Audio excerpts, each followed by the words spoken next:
بسم الله الرحمن الرحيم. لا حول ولا قوة إلا بالله.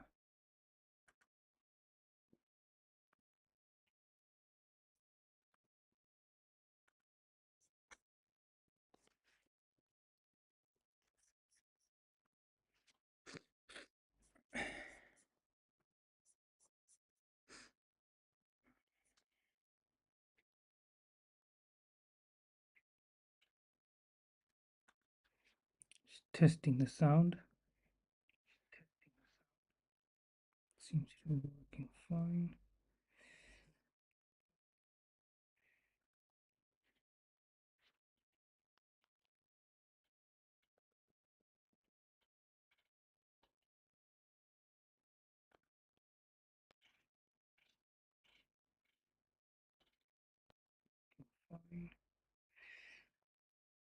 Okay, so yesterday we were discussing receptive fields, and I have found some more resources to look into.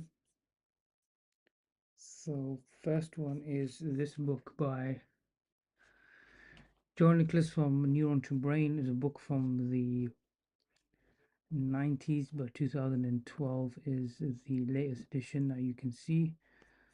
So, just to recap in its simplest form here, we have the light coming in, touches the retina, goes through many cells, and essentially reaches the end where the cones and the rods exist.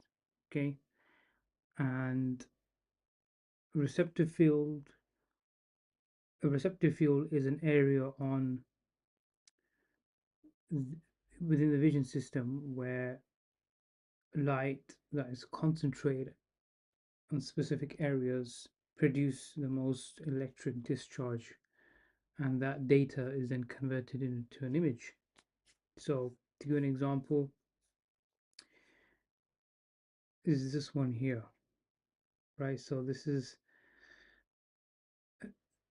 a paper from Kufla, although the one we spoke about was by Hubel and Weissel, which is a similar experiment with cats that they had done. So the idea is the following: that light that is shone in the center here produces, as you can see, extreme activity. Okay, and this extreme activity results in the highest electrical discharge. However, if light is shone entirely right on the center and the surrounding, then you have no electric discharge, as you can see here. And there's many sort of perspectives as to why this is the case, but for now we're just focusing on the basic concept here of a receptive field. Okay, and to simplify this a bit more, so we're going to look at, again, as you can see here, Hubel and Weissel's work over here from 1961. The idea here is essentially stating that the concentric receptive fields of cells in the LGN. Now, the LGN is your lateral geniculate nucleus, okay, which I will show in a second. Just get this away.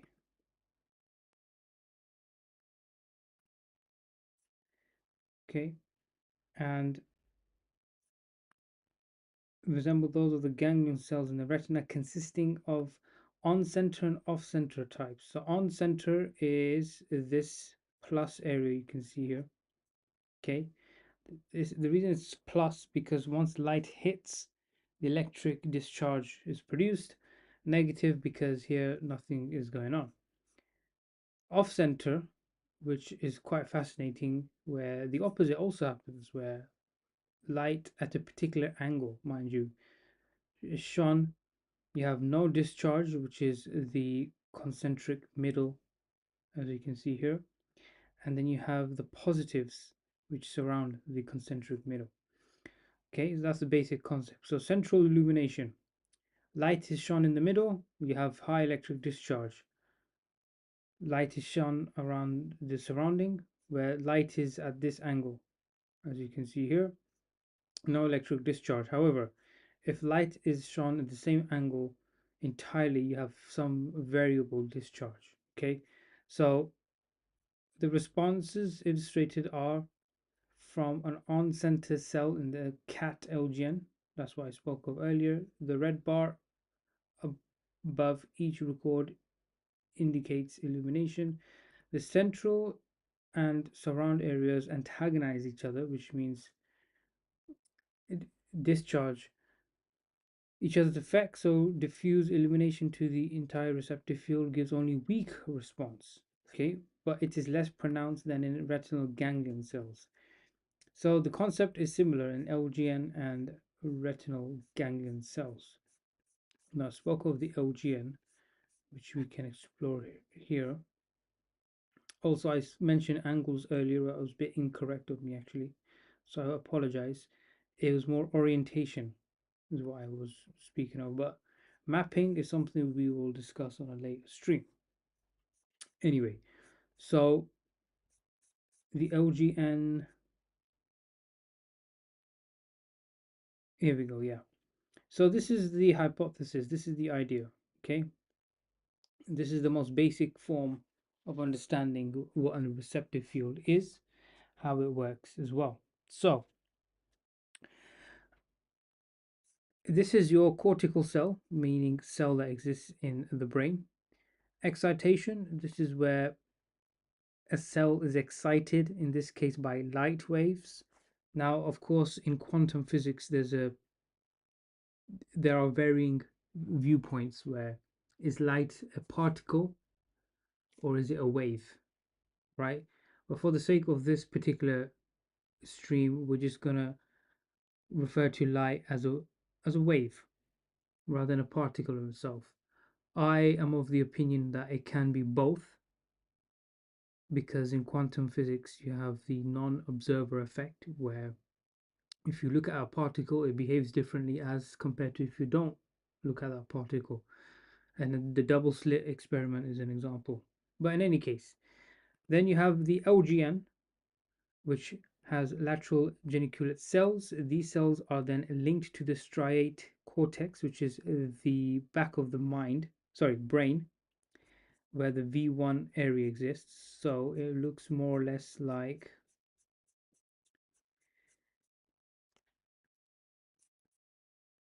this, right? So the visual cortex, okay, is here. This is where generally the visual cortex is located, and then you have V1, V2, V3, and V4. As far as my understanding stretches, where it's been discovered there are 4 layers of the visual cortex. Now, here you have your visual field. You have your right visual field, where the image is processed by the left eye, and you have the left visual field, which is processed by the right eye. Now, this is a very simple explanation because this is a very basic level lecture series. Of course, I will step into this in more detail when we look at computational aspects. We will look at various layerings. We will also explore mappings, as I mentioned earlier. And last but definitely not least, certain neuropsychological concepts that exist, and also diseases that are a result of, for example, aging, accidents, so on and so forth. So these red and green arrows represent where the object is entering into the eyes. It hits the lens. After that, it goes towards the optic nerves on each eye, as you can see with the green and the red.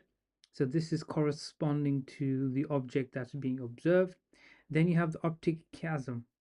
This is essentially a bundle of nerves in the shape of an X, where it's now inversed, meaning the left eye, okay, is now moving towards the right side of the visual cortex, and vice versa with the right eye.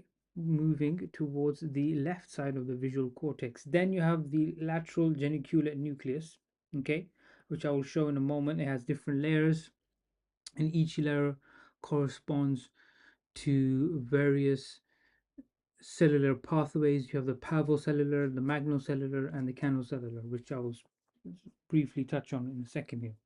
So each of these nerve regions, of course, have an organizational structure, which we will speak of in the future, inshallah, and they then process images. Now, non human primates, such as macaque monkeys, rhesus monkeys, have a similar, not same, but similar structure. And if you are interested, I can very quickly show that to you here. And the reason I like to show you this is because the studies done on monkeys, okay, allow us to really understand how things essentially work in human beings. But it gives us a reference point. I would argue it's not the end of be all, end all and be all, meaning it's not the end of whatever pursuit we have in terms of understanding how the human vision system works. Many of these studies are done on rats, cats, rabbits, owls, and of course monkeys. So I'm just finding the actual text here that I would like to show. So just give me a second here.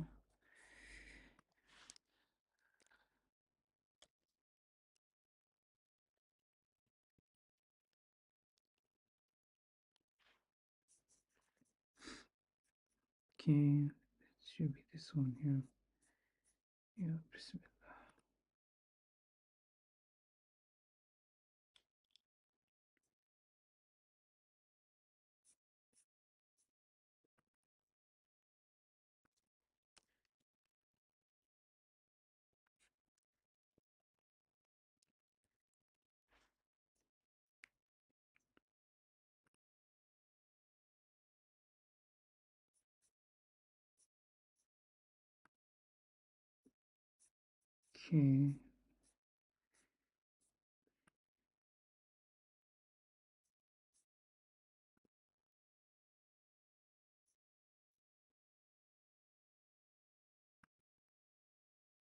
Okay, right.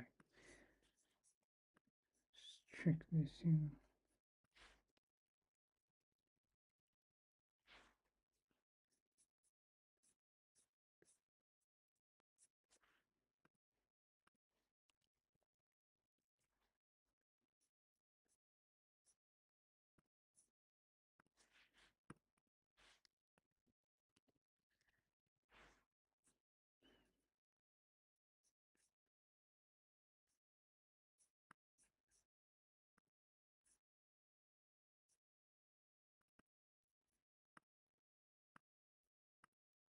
Right, here we go. So on page 48, we can see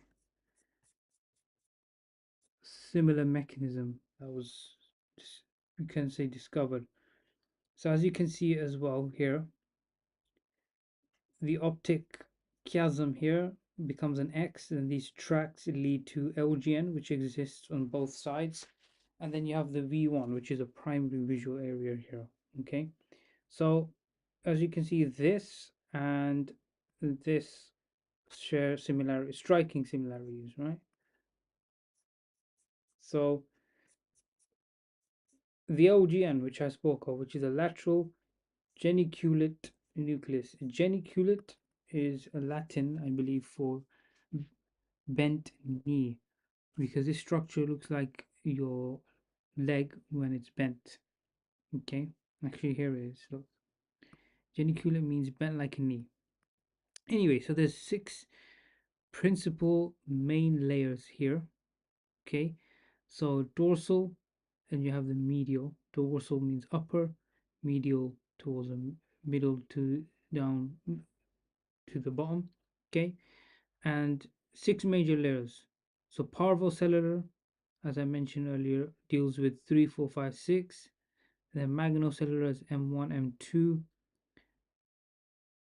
and the canocellular, the coniocellular layers are separated in each. So these lines, you can see where the color essentially changes. So from here to here to here to here to here, these outlines is where cellular pathways exist for the corneal layers. So in the monkey, each layer is supplied by only one eye and contains cells with specialized response properties. Red signifies input from contralateral, which means left, and blue from the ipsilateral, which is the right. So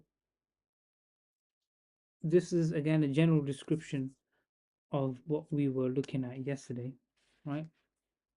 And so what I'll do now is speak of the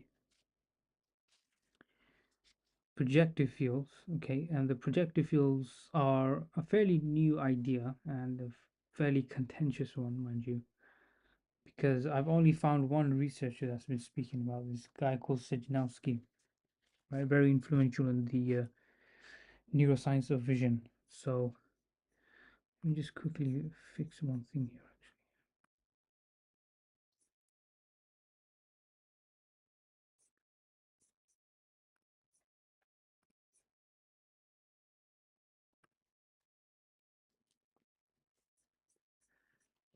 Right, so what are projective fields of cortical neurons? We've looked at receptive fields. What are projective? Now, before I begin, I actually came across this from this paper we were looking at yesterday, computational neuroscience paper right here. And so I just want to read something that caught my attention here, which is the following. Okay, so just to recap as well very quickly, you have stimuli here. This is a system that was trained by the paper, again theoretical of course, and by the author, sorry, of the paper. So input, you have 5 by 5 grid representing retinal cell, and input layer is location and identity of the object, which goes through this layer, and various nodes connect with the hidden layer, and then that is further projected onto the output layer, and then the output layer determines the shape and the location. And there were approximately 9 various shapes given, so there were 81 possibilities, 9 for 9, right? So with that being the context, the pattern of activation over the hidden nodes, pattern of activation over the hidden nodes that project to what output nodes is an internal representation used to compute identity, whereas the pattern of activation over the hidden nodes project to the where output nodes is an internal representation used to compute location. So where, location, what, identity. Quite straightforward. By looking at the pattern of connections coming to a hidden node from the input node, so that is what is termed here receptive field. You can see how receptive field is extremely different when it comes to the actual visual system of the neocortex as compared to the computational neuroscience definition. This is something that I found confusing early on, and I realized that okay, each paper, each theory, and each sub area of neuroscience has their own definition while still using same or similar terms. Now, one can discover the regularities in the input to which that hidden node was sensitive, right? So now the receptive field identifies regularities, which as human beings, it's extremely important for us, right? Because regularities allow us to view objects and understand patterns that occur. Patterns could be habits, patterns could be objects we're used to seeing, so on and so forth. Now, similarly, by looking at the pattern of connections leading from the hidden node, the middle layer, to the output node, its projective field, one gets information about which output pattern that node helped create. So now you can see here Lecky Sejnowski's work is being quoted. So this term never came across it, was unsure, excuse me, what that means. So we're going to dive a bit deeper into this and eventually work out what the authors are trying to tell us here. So, this is a chapter in a book called Systems Neuroscience. I could not find the actual book, but managed to find this chapter. So, what are projective fields of cortical neurons, right? So, the evolutionary expansion of the cerebral cortex in humans underlies our extraordinary flexibility in interacting with the world and each other. Despite a century of research on the cerebral cortex and intense study of the properties of single cortical neurons during the last 50 years, we are still far from understanding how the cortex makes this possible. The goal of this chapter is to propose a line of research that could help us uncover new principles of cortical function. Okay, so this is key. This is more of a proposal. The traditional way to study the property of cortical neurons is to measure their responses to sensory stimuli or to observe their activity during the performance of actions. So we've looked at receptive fields and we looked at a couple of studies that address this one. And observe activity during performance. On the previous live stream, I gave an example of the motor cortex and the neuronal firing from Georgopoulos' work from the 80s, how different angles correspond to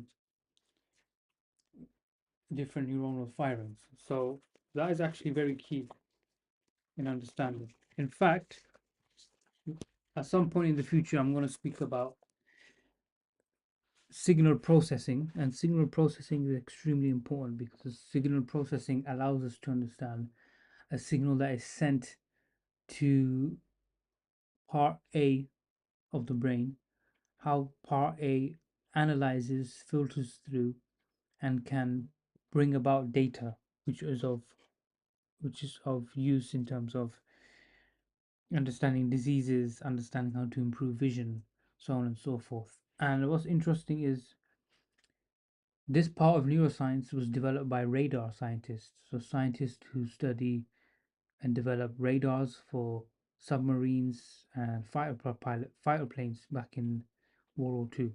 Anyway, the inputs to a neuron can be explored by carefully choosing sensory stimulus, but the receptive field properties only provide part of the information needed to characterize the neuron. So, the receptive field is only giving us a partial piece of information in terms of the character of the neuron. And this is where the computational paper is trying to use two different systems here, split and unsplit, to give us a description. And surprisingly, according to this paper, the the unsplit system was more robust as compared to the split system, right? So what that means is that they looked at two different models that was looking at object location only and object identity only, whereas and comparing that to the other system that was combining both of them. And the one that combined both of them proved to be more robust. So what they're stating here is that the receptive field only gives partial information. Okay. The impact of a neuron on other neurons, which is called projective field, is equally important to its function. So as you can see, the same paper is quoted here. Okay, this was done a year later by Ruckel and Koslin, and they just basically expanded on the work by Szymanowski. Anyway, experiments that reveal the projective fields of cortical neurons could provide missing information needed to interpret their function.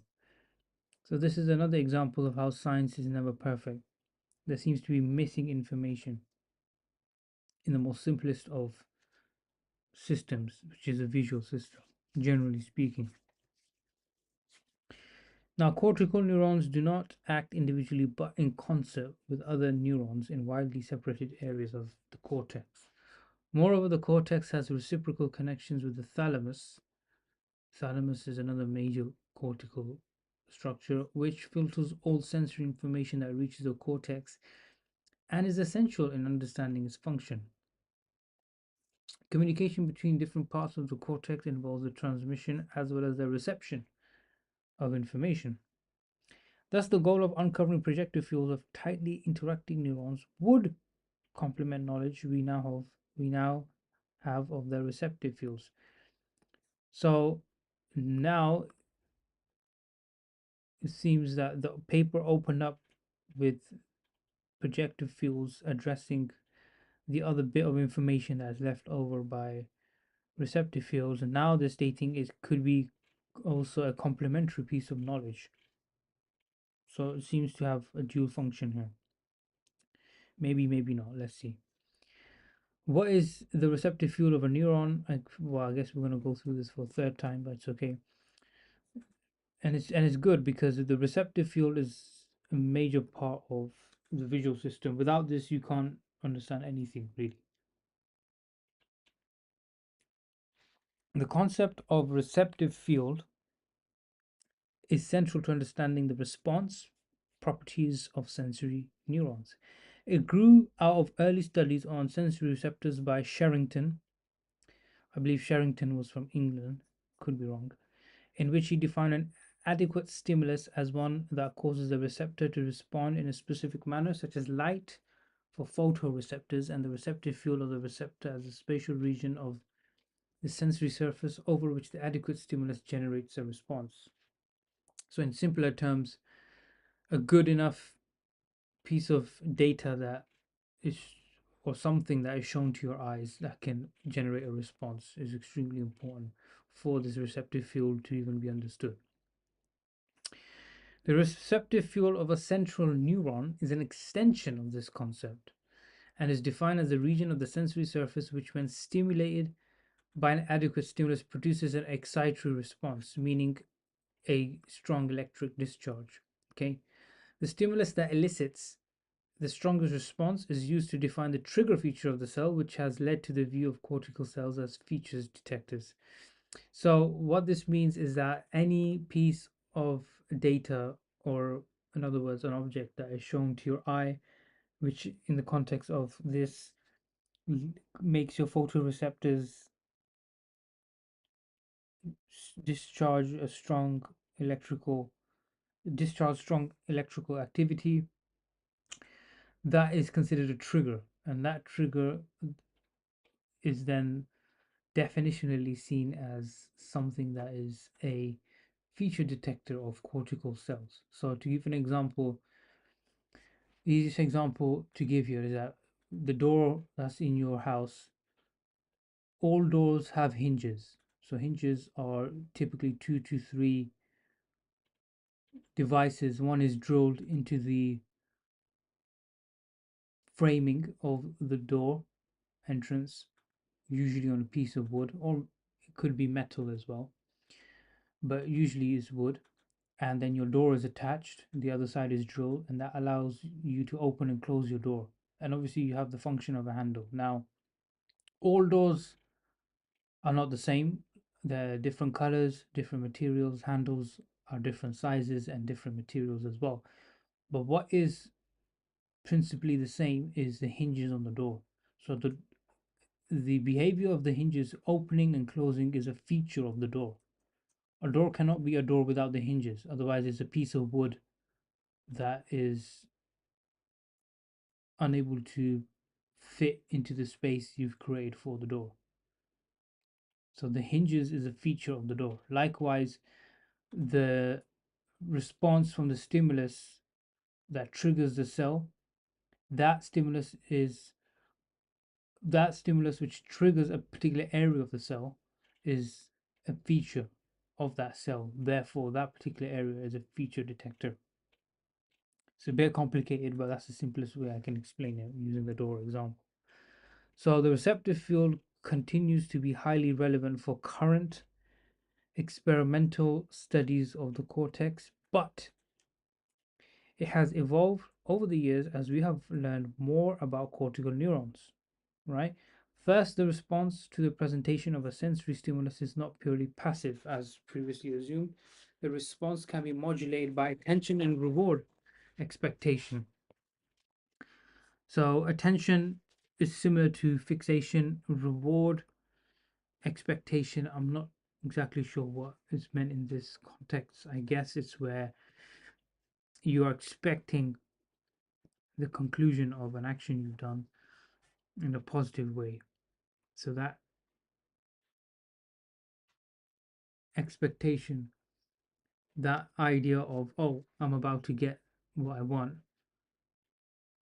is probably what's being stated here. I'm not sure. I'm not familiar with Fry's work or Richmond, Liu, and Shidara. No idea who they are. Inshallah, we'll explore them. Moreover, cortical neurons have intrinsic properties that allow neurons to generate activity without an external sensory stimulus, right? So, this is something that textbooks speak of, and this is according to Linnaeus 1988. Second, there are regions outside the classically defined area. Okay.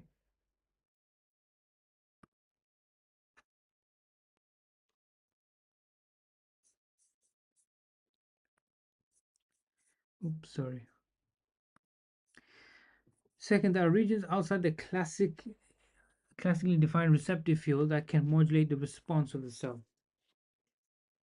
Okay, interesting. So there are other regions as well. Okay, fair enough. These surround influences take into account the context of the stimulus, such as modulation of perceived color by the color of the surround, which is important for color constancy under varying illumination. So the idea of picking up and understanding color is important, and this is influenced by the surround. So it's the circle that's around the center. So speaking of, sorry, 1 second.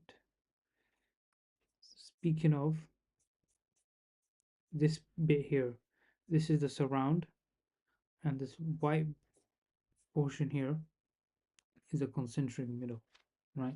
This is what's being discussed. So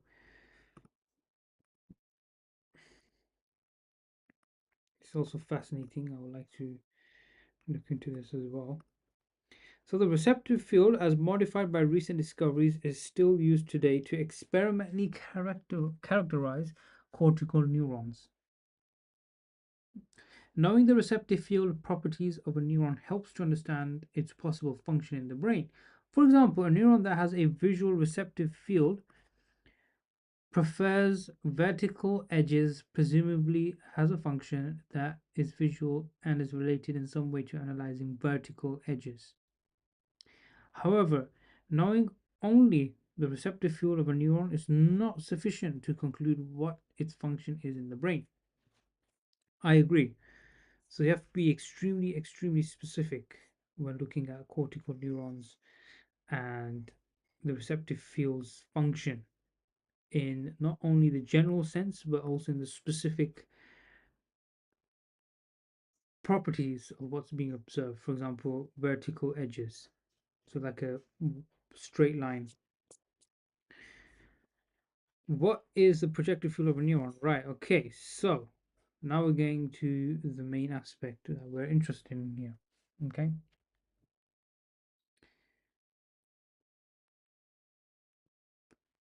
just 1 second.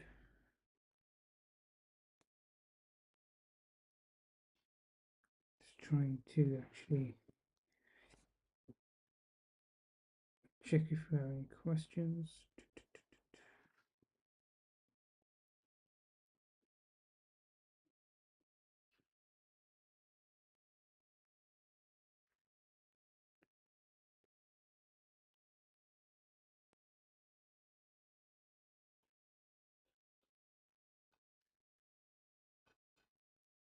Okay.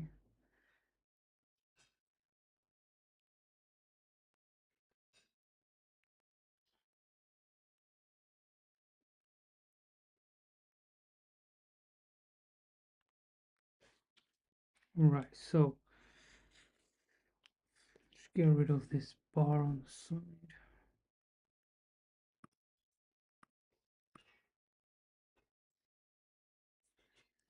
Right, projective field of a neuron.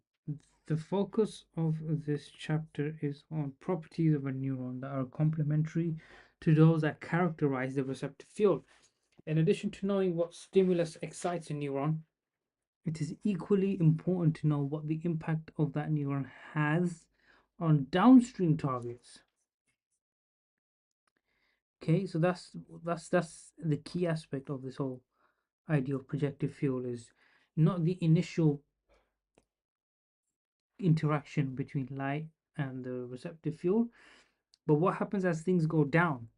Okay, this is called the projective field of a neuron, which will be defined more precisely later, but first we need to motivate the need for the new concept. Okay,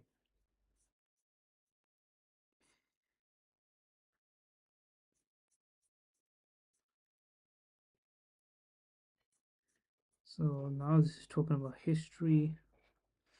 Mm, okay, so let's go here. In 1988, Sidney Leckie and I developed a neural network model based on the early stages of processing the visual system whose function was to compute the shape, or more precisely, the curvature of a curved surface from a shaded image. This is called the shape from shading problem in computer vision. The details about how the network was constructed are not important here. What is interesting is that many of the model neurons in the network had receptive field properties that were similar to the simple cells in the primary visual cortex of monkeys. Simple cells have excitatory and inhibitory subregions that form an oriented spatial filter. Okay, so simple cells now, what Huber and Weissel speak of, have excitatory and inhibitory regions that form an oriented spatial filter. That's fine. In addition to testing each of the neurons in the model with the same stimuli used by visual physiologists to characterize the receptive fields of real neurons, we were able to examine how each neuron affected the output layer, which represented the curvature of the shaded object in the input image.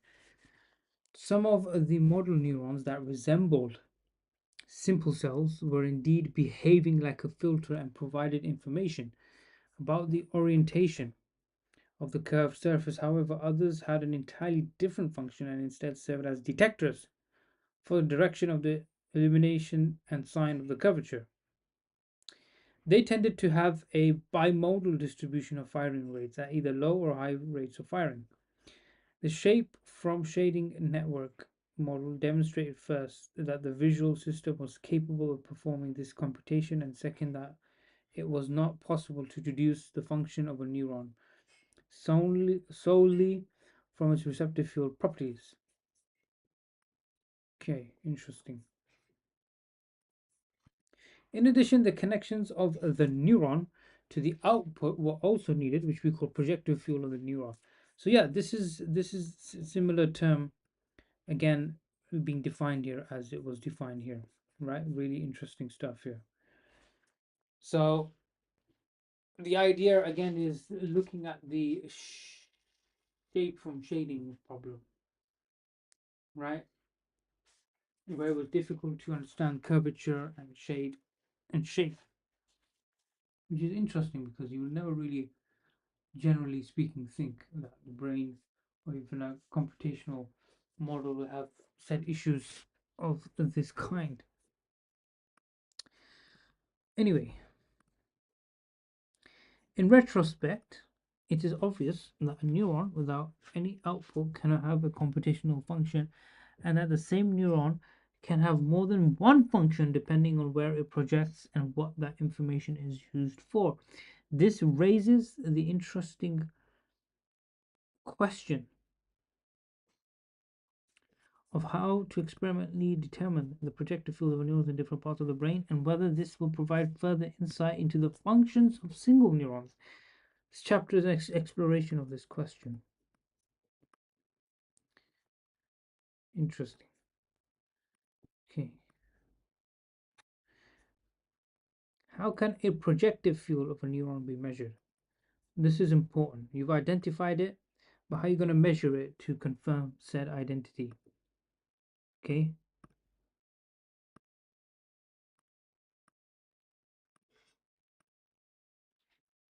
So the receptive field of a neuron depends on its synaptic inputs. In contrast, the projective field of a neuron depends on its axonal arborization, the fine branch structure at the end of a nerve. Okay, yeah. That's one source of evidence about the projective field of a neuron is its axonal targets. For example, a clue to the function of cortical neuron may be found if it projects to a motor structure, such as the ventral horn of the spinal cord. However, in addition to knowing where a neuron projects, it is equally important to know the impact that the firing of the neuron has. It is important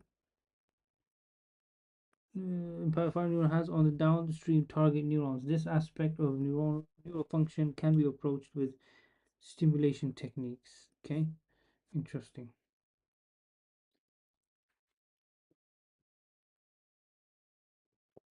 In an ideal experiment, a single neuron will be stimulated to assess its impact by comparing a behavioral measure with and without stimulation. This is a technically difficult experiment, but several groups now have used patch recording of cortical neurons in vivo, so it is at least feasible. When a single neuron in the deep layers of a rat barrel cortex was stimulated with a train of stimulus, it produced a sequence of small coordinated movements in multiple whiskers that outlasted the stimulus. Rat barrel cortex.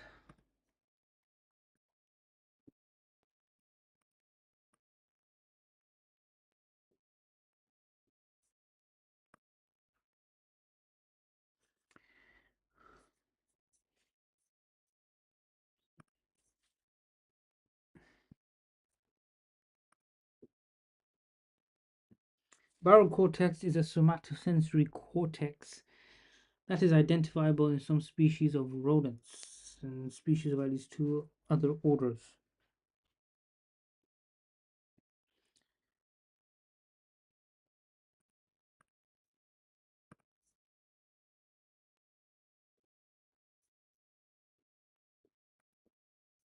Okay, it contains the barrel field. The barrels of the barrel field are regions within cortical layer 4.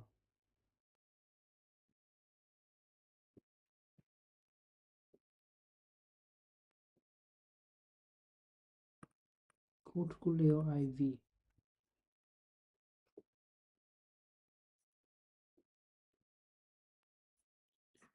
And the main target of thalamus type C as well as transpheric supranuclear.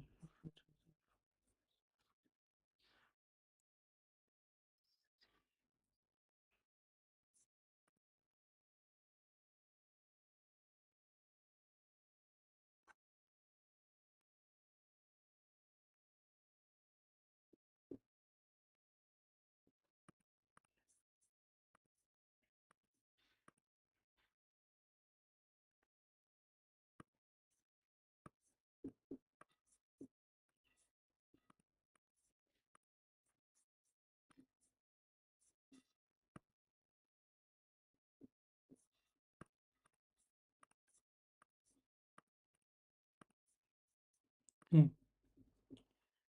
Visibly darker when stained, cytochrome oxidase, and separated by called septa.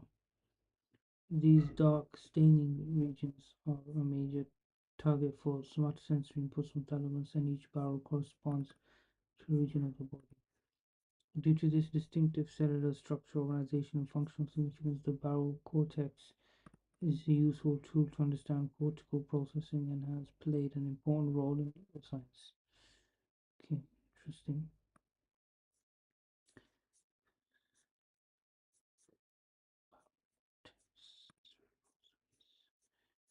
So it's to stem should be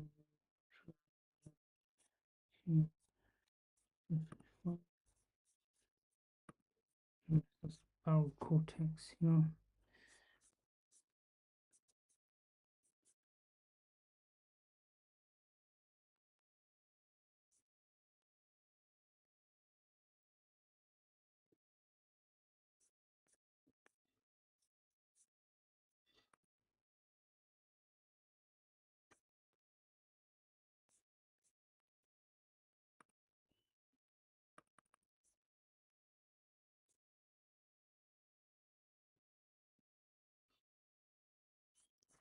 Okay, interesting.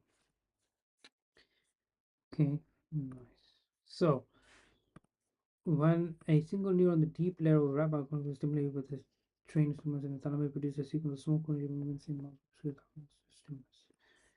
Okay. The effectiveness of the stimulus was enhanced during waking states. This suggests that minimal size of a group of neurons that can support a complex behavior state could be on the low side, perhaps as low as a few dozen. With extracellular stimulation, more than one neuron is activated, but it is not known how many or how strong they are activated. For example, microstimulation of the motor cortex designed to produce a minimal muscular contracture was used to map out different body regions on the surface of the cortex. Microstimulation of the motor cortex, designed to produce a minimal muscular contracture, was used to map out the different body regions on the surface of the cortex. It is interesting that extracellular stimulation of neurons in the visual system, such as the frontal eye fields in the prefrontal cortex, and even the primary visual cortex, can stimulate eye movements to the corresponding region of the visual field that was stimulated. This is an interesting thing that's being said here. I'll repeat it one more time.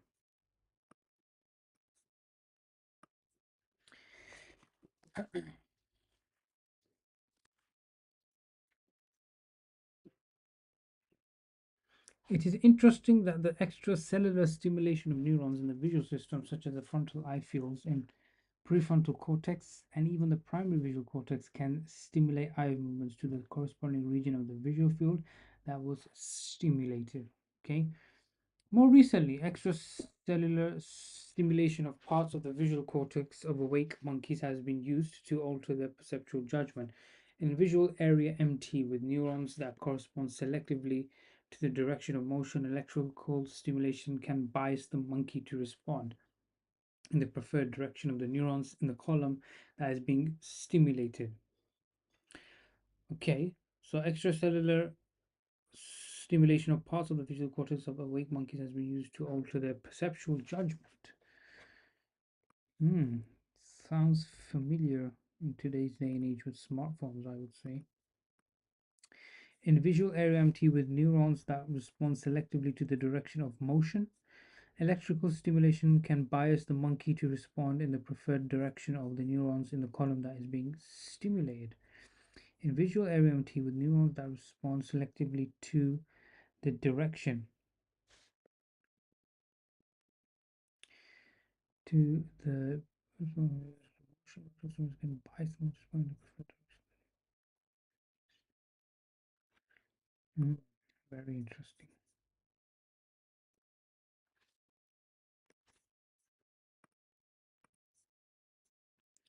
It is not known whether the perception or the action plan of the monkey is altered by this stimulation, since we do not have access to monkey's visual awareness. It is not known whether the perception or action plan of the monkey is altered by the stimulation, since we don't have the visual awareness. Yeah, monkeys can't really speak a language, right? They can't tell us, yep, this is happening or this isn't happening.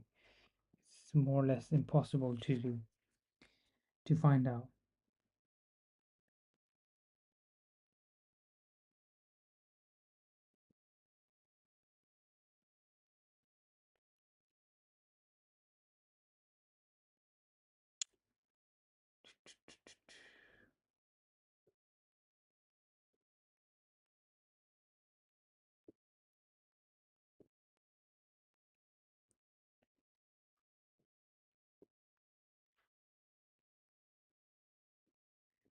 Can I interact in the live stream?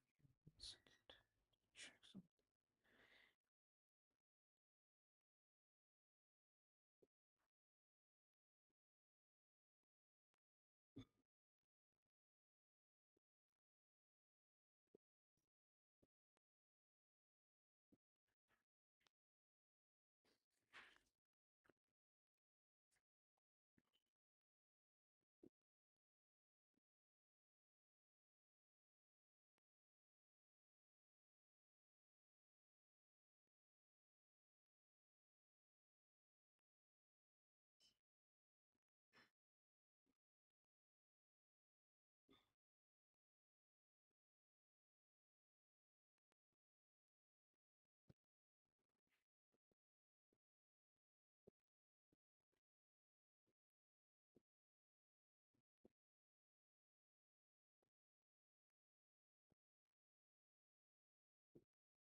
Okay,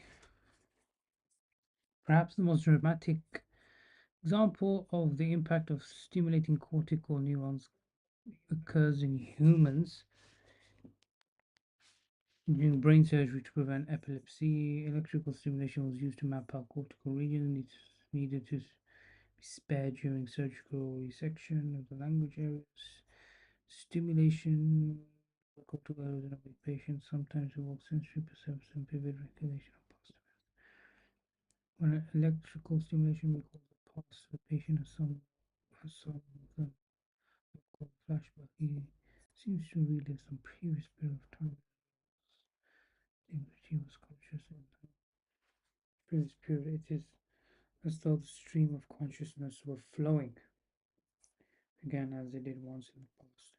These early studies used a crude surface electrode and eye currents to stimulate the cortex. This almost certainly resulted in current spread, so that actual neurons that was stimulated could not be determined. High currents cortical neurons directly under the electrode are blocked from firing, and the activating neurons were probably located in a large penumbra surrounding the site of stimulation. At best, these experiments provide only hints about the consequences of stimulating smaller populations of neurons. Okay, interesting.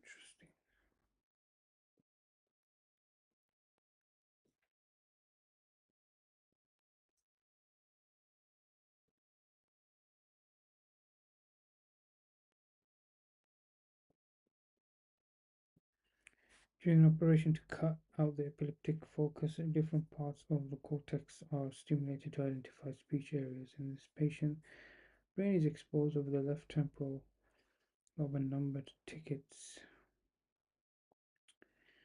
drop onto the surface of the cortex indicate points of positive response to electrical stimulation.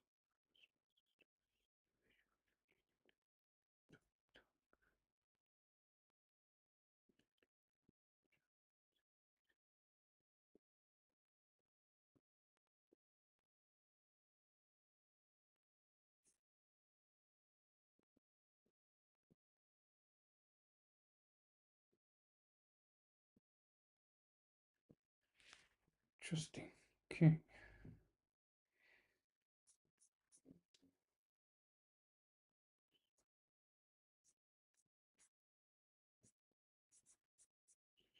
I'm just gonna come back. I'm just gonna go away for a second here.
Right.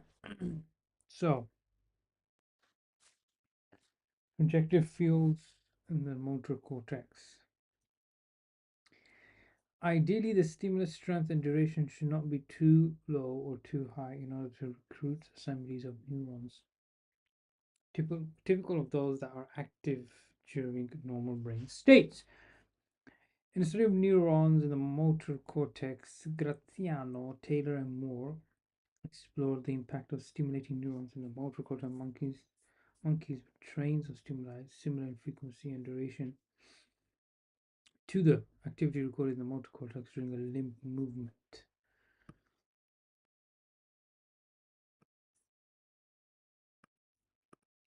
This level of stimulation produced coordinated contractions in a set of muscles. So when the arm region was stimulated, complex arm movements were observed that resulted in a change in the posture of the arm relative to the body of the monkey. Interesting. When the same location was stimulated, regardless of the initial arm position, the arm of the monkey ended in the same posture as shown in figure 19.2. The map of the motor cortex using this pattern of stimulation was a map of body postures rather than a map of individual muscles. Okay, so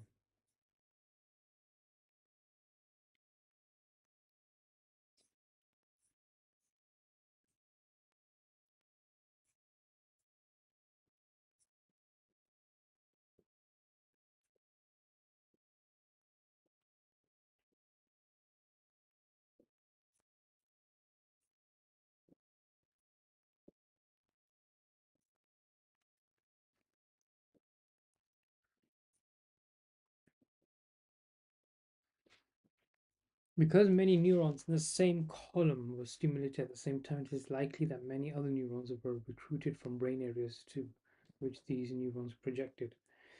These experiments have been criticized because of the uncertainty about neurons,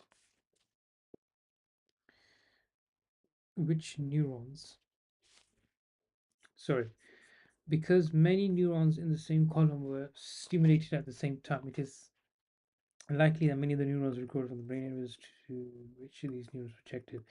These experiments have been criticized because of the uncertainty about which neurons were being stimulated. But from the perspective of the projective field of a neuron, this is precisely what we want to discover, just as it is important to discover the adequate sensory stimulus. To map out the receptive field of a neuron, it is important to discover adequate stimulation pattern to map out projective field of a neuron. Right, so what's being said so far in simple words is that in order to understand where neurons are projecting onto, i.e., the precise projective field, its nature, its character, and how stimulations that eventually lead to that point, it's important to discover the patterns of stimulation as well as the type of stimulus that must be mapped out, i.e., projected onto the receptive field of a neuron. So if the receptive field, let's say, is 30 millimeters, no, that's too big. Let's say a factor of 33, whatever that is, micrometers of the receptive field. If that is quote unquote adequate, then all of that should be shown on the projective field of the neuron. Therefore, it must correspond, as I guess it's being stated here, a train of stimuli corresponding to its natural pattern of activity is more likely to provide adequate stimulation than minimal stimulus. After all, the stimulus used to map the receptive field is not a minimal stimulation, but one that produces maximal response of the neuron. So, it's important that stimulus that is being utilized to really penetrate in terms of misconceptions regarding the receptive field, once that exact point is met,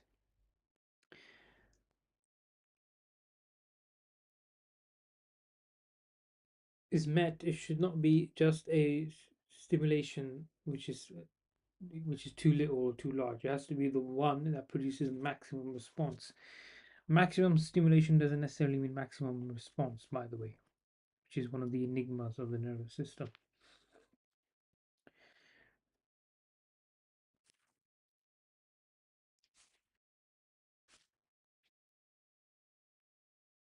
So, another issue that these experiments raise is the question of whether we should be thinking in terms of individual neurons or population of neurons in defining projective field.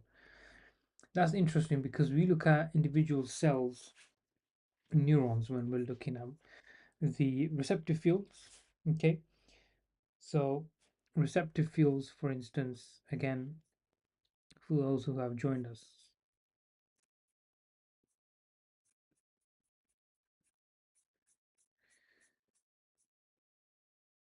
is essentially this receptive field is this positive part in picture A, and picture B is the surrounding. So there's concentric and the surround as well. So,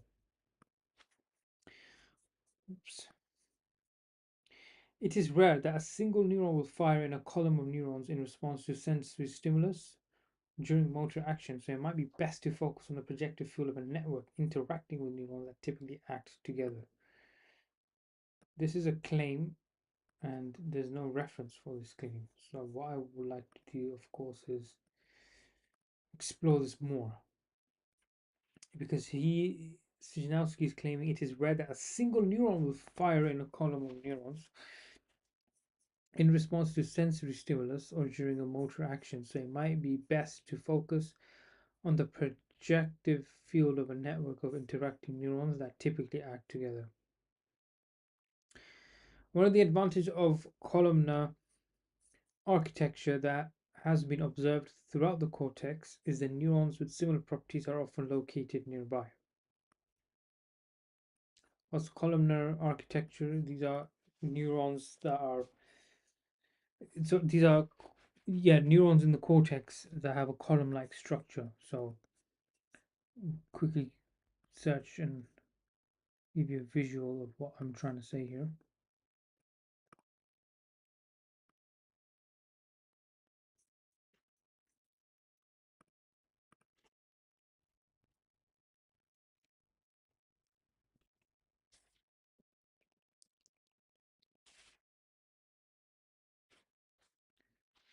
So here we go.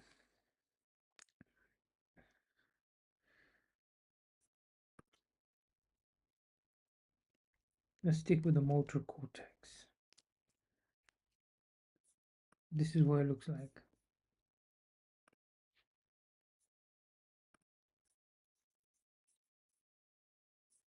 1, 2, 3, 4, 5, 6, 6 layers. And this is of the rat vibrisseral cortex. Vibrisseral cortex. Okay, I'm not sure what that is. Just quickly look this up.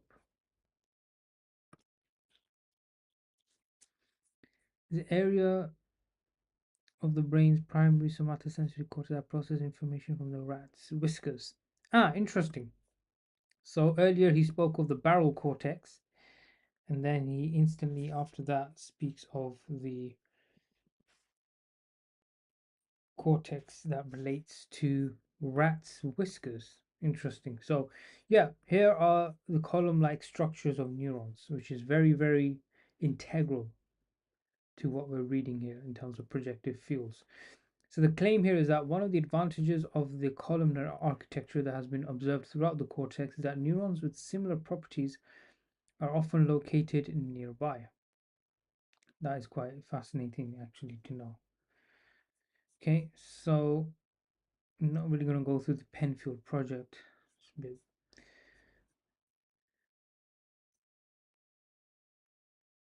mundane, but what I'll do is break this experiment down done with monkeys, illustrating how particular areas in the cortex were stimulated and made the monkey's arm move in a specific direction, which is very interesting and probably useful for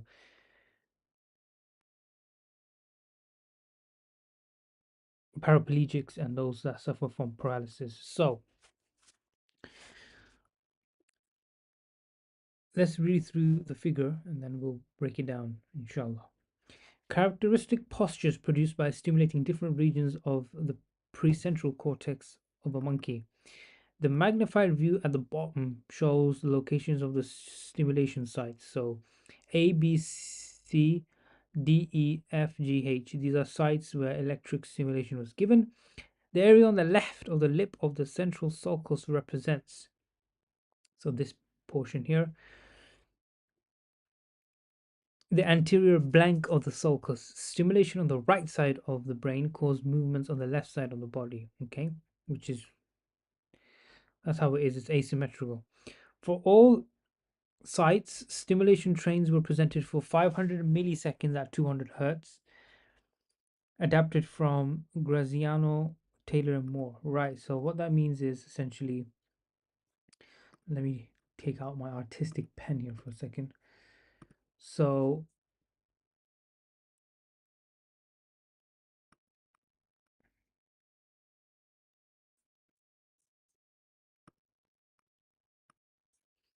So typically they have a graph like this, right? And here you have t. T is whatever, in this case 500. So we'll assume 500 is somewhere here. Okay, I'm just gonna put the number 5 here, like as such. And then you have obviously hertz over here, which is the you have hertz here, which is obviously the wavelength. So stimulation was presented for 500 milliseconds at 200 hertz. So essentially, we're going from, so let's say this is 400 here. So for 500 and 200 hertz, let's say is here. So the peak is approximately something like this, right? The graph is something like this, more or less. That's my guess.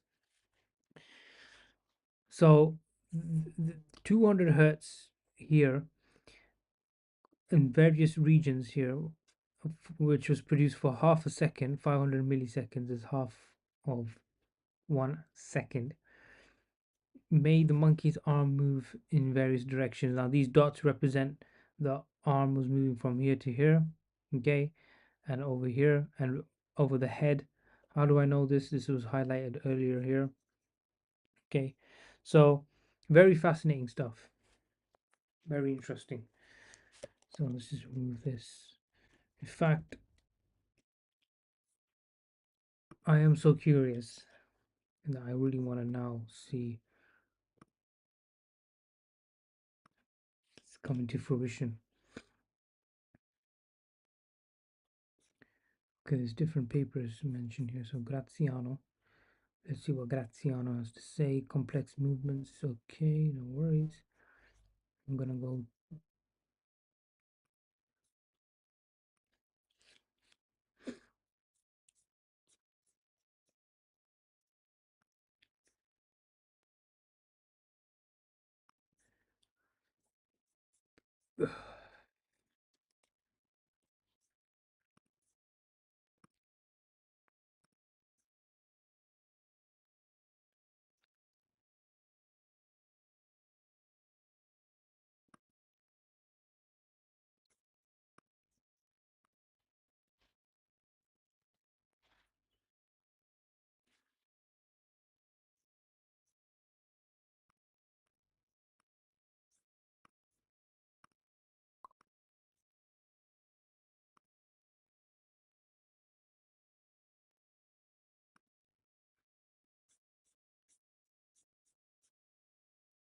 Yep, just as I thought. Similar to what I made. Oh wait, no, that's speed. Sorry. Simulation here. So I made something like this, as you can see here. Elbow extended. This is what I was speaking of. So yeah, I mean, no surprises here really.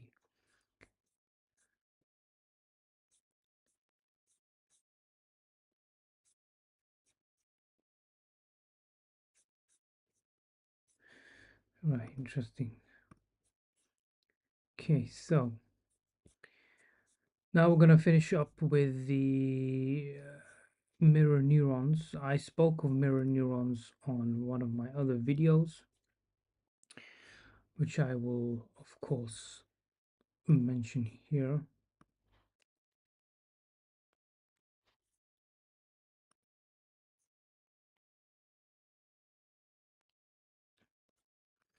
So if you do mirror neurons, okay, Islam neuroscience, it will come up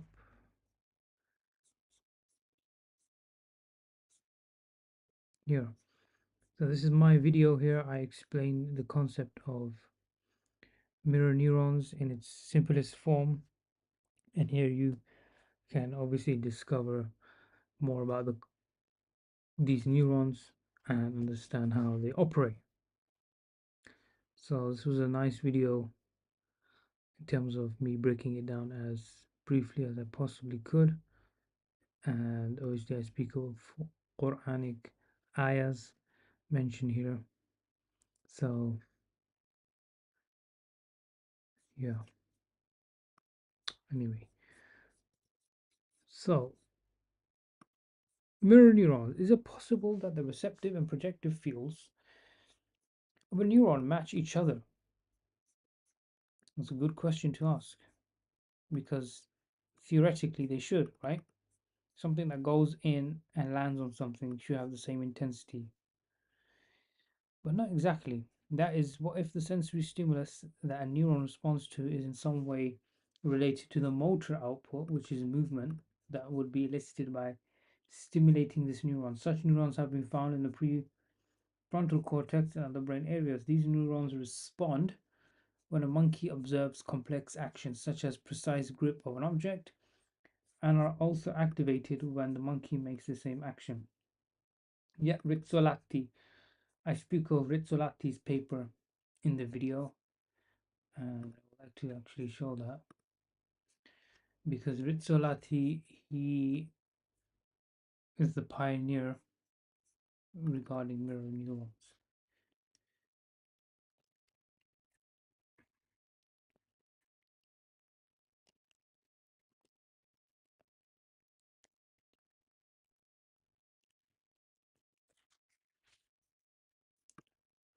Right, so the paper is from here actually, I think.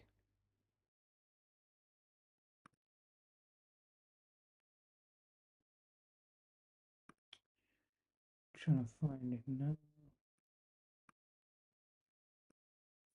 Yeah, here we go. This is the paper and speaks about this in great detail, as you can see here. So mirror neurons, I guess we can go through this very quickly.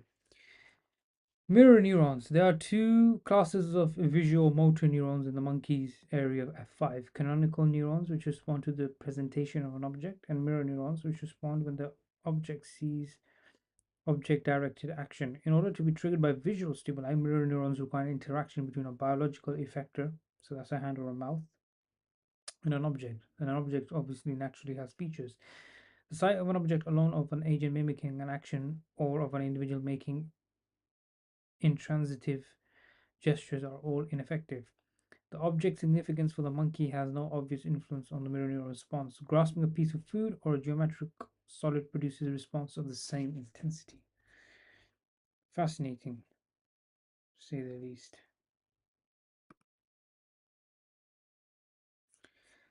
Mirror neurons show a large degree of generalization, presenting widely different visual stimuli, but which all represent the same action, is equally effective. For example, the same grasping mirror neuron that responds to a human hand grasping an object responds also when the grasping hand is that of a monkey. Similarly, the response is typical, not affected if the action is done near or far from the monkey, in spite of the fact that the size of the observed hand is obviously different in two conditions.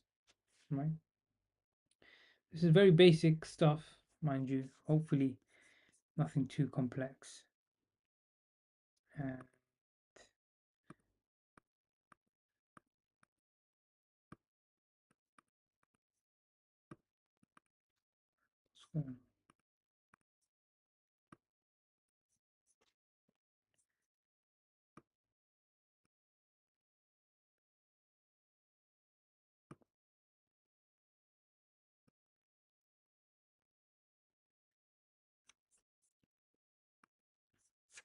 okay,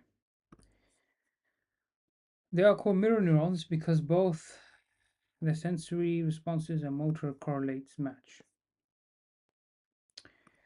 Although stimulation experiments have not been performed for brain areas that contain mirror neurons similar to those in the motor cortex, it is likely that the adequate stimulus would evoke actions similar to those that make the neurons respond. It is likely. Speculation.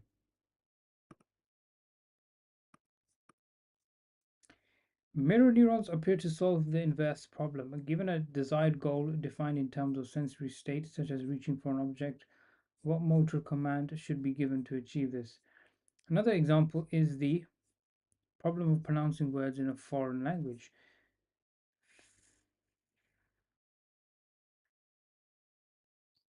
Phonemes that are not present in a native language are especially difficult to mimic. If there are mirror neurons in language areas of the brain that respond to specific phonemes and, when activated, produce the same phoneme, then it is possible that the mirror system for language can be used to bootstrap the basic elements of speech and communication. There are, of course, many other aspects of language that need to be explained, but complexity of the articulation should not be underestimated, and the solution to the inverse problem for speech articulation goes a long way toward explaining some aspects of language acquisition. The existence of mirror neurons raises the question of what aspects of human behavior may be learned by example. Mimicry is a form of supervised learning that does not require detailed feedback for each muscle. With an internal mirror system, it is possible to learn by observing, which has opened a powerful way to gain skills for social interaction. So nothing about projective fields here, it's just really babbling on, to be honest. Autonomy, we are not Szymanowski and Churchill. To better understand the contribution of the cortex to behavior during unconstrained conditions, we need to go beyond the artificial dichotomy between sensory and motor systems imposed by experimental paradigms. Okay. It's not possible to record reliably from hundreds of neurons simultaneously from the brains of freely moving animals. When a rat is allowed to explore an environment, neurons in its hippocampus fire specifically to locations in the environment called the place fields of the neurons. However, the responses of these neurons are not simple sensory responses since the place fields are preserved in the dark. Furthermore, the activity patterns of a hippocampal neuron can be shifted by altering the environment or changing the task that the rat is expected to perform. This suggests that neurons in the hippocampus are driven as much by internal states of the animal by the outside world. Ultimately, we need to develop a more sophisticated way to understand the elements of the brain internal states that are not dominated by either sensory inputs or motor action, but internal states that are autonomous brain activity, sometimes called spontaneous, has been known for centuries from electroencephalographic recordings, electroencephalographic recordings from the scalp. Autonomous brain activity is characterized by brain oscillations of a wide range of frequencies which depend on the behavioral state of the animal. Recordings of field potentials in monkeys suggest that some brain oscillation observed in the cortex may be related to attention and expectation. Recordings of field potentials suggest some brain. Okay, interesting. In humans, new methods for analyzing EEG recordings have revealed that ongoing EEG may interact with sensory input, which can alter the phases of internal oscillations. Okay, interesting. These recent discoveries about brain dynamics suggest an important function of the thalamocortical system, restoring the flow and flow between brain areas that enables for the brain to rapidly respond to changing contingencies in the world and to anticipate these changes. Rhythmic activity in the cortex continues during sleep stages and function we are just beginning to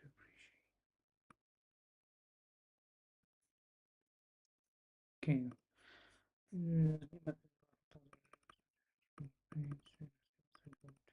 Signals. It should be possible to observe how the flow of information. It should be possible to observe how the flow of information between brain areas is regulated by the behavioral state of the animal. In addition to characterizing the receptive field properties of neurons, it is also important to study their projective fields. Okay. The projective field of interacting assemblies of neurons provide the basic keyboard for the brain's interaction with the world and with itself by combining information about the receptive and projective fields. The projective fields of interacting assemblies of neurons provide the basic keyboard the brain's interaction with the world and with itself by combining information about the receptive and projective fields of cortical neurons. An overall picture should emerge of how autonomous behaviors arise from dynamic brain states.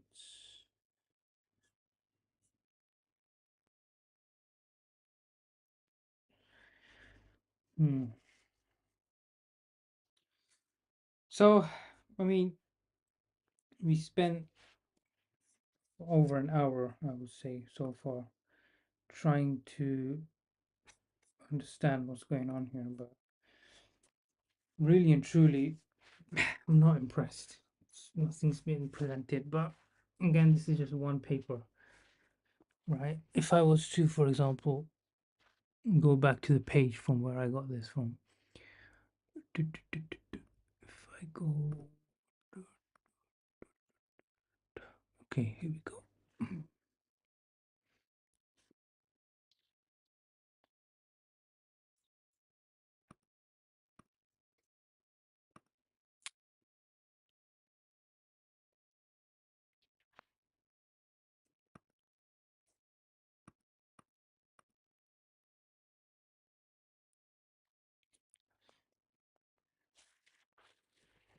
Guys, don't forget to like.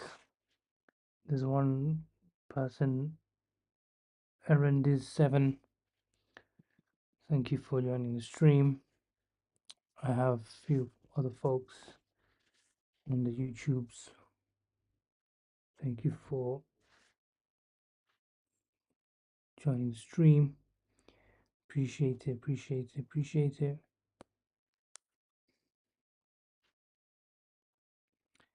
So,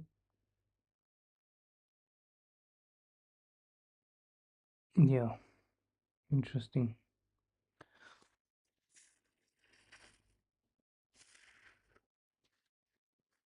Let's read this final portion here. And then we'll wrap it up. Here. So the results of Lecky and Sejnowski made it clear that the functions of a neuron function of a neuron could not be deduced solely from its receptive field. It is also necessary to examine the neuron's projective field. Also necessary to examine the neuron's projective field, the pattern of connections made by the output of the neuron. In that model of shape from shading, neurons developed receptive fields that resembled those of some cells in visual striate cortex. Although neurons with such receptive fields have commonly been interpreted as bar detectors or edge detectors in the context of this network, the neurons were in fact acting as part of a system for extracting surface curvature. This functional role of the neurons in extracting surface curvature was not obvious from examining of the receptive fields. It has also required consideration of the pattern of outputs. In general, the projective field of a neuron may represent a motor output as well as a sensory output.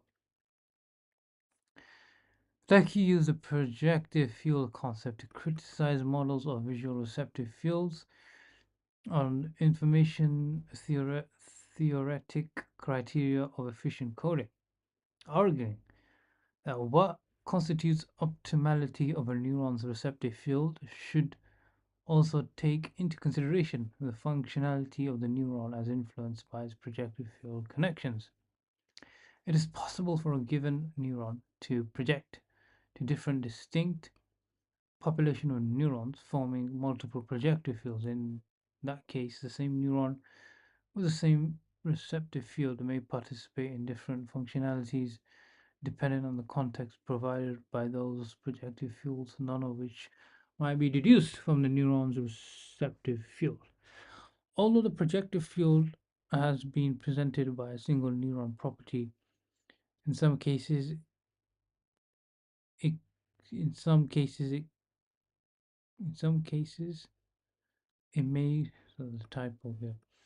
May be more useful to think of it at a more global level in terms of the projection from one population of functionally related neurons to another population that constitutes the global projective field. Gross provides an example where projective field is used in a global sense.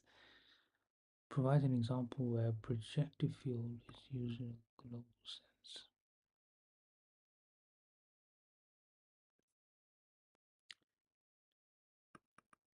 What does that even mean?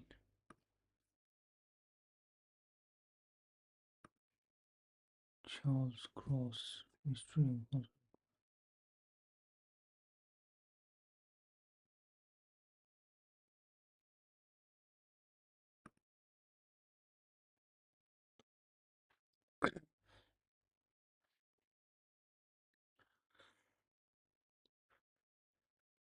It doesn't make any sense.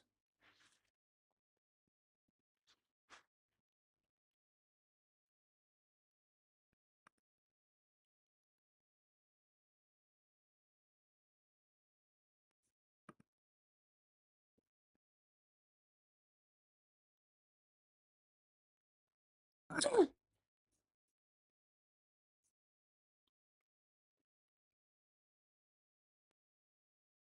that's just, I don't know how that relates. Various papers on neural-based Chalmers and Crick.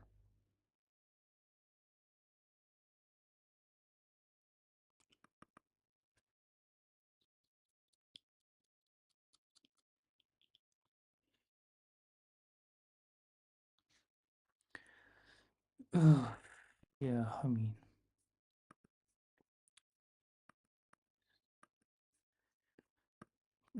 this is a very vague concept.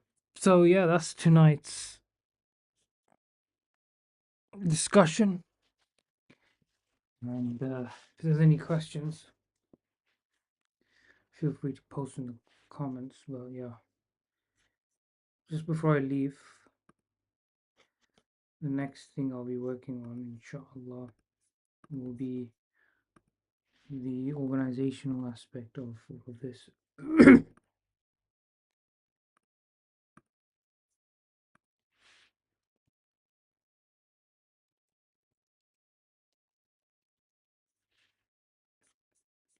we'll be looking at receptive organization, these studies, and then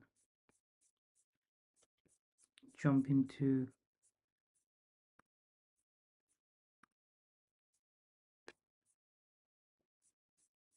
more experiments regarding this.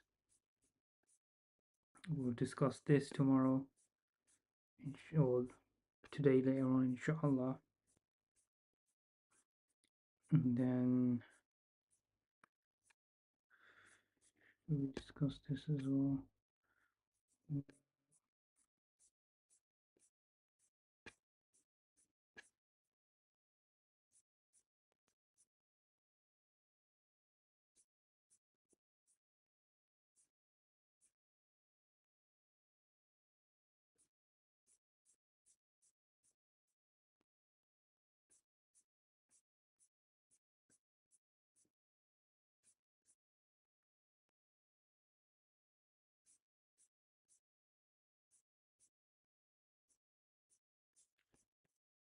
Okay.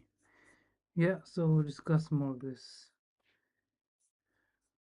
in the next stream, which will be this part here.